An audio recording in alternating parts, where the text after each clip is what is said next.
Hi, I'm Alex Arndt, out here on another solar installation in beautiful California. You had a leaky roof. Yeah, the roof leaked. The electrical panel was rusting out.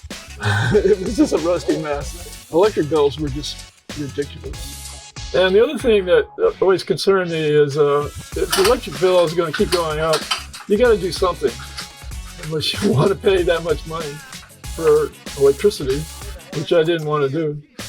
Yeah, thanks to Alex, I now have solar panels on the roof. I looked at the numbers as far as the cost goes, and I couldn't come up with a reason not to do it. You got a pretty hefty tax credit coming. Yeah. Can't beat that. Tax credit will probably just be spent on getting an electric car, so that's what I have to do next. And it's going to be a pretty large tax credit. So I'm not complaining about that either.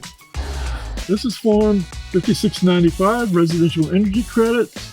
Can't wait to fill this form out. To summarize, I got a new roof because my roof was leaking. And I got a solar system. And I got a new electrical panel. And I got a charger for electric cars and trucks.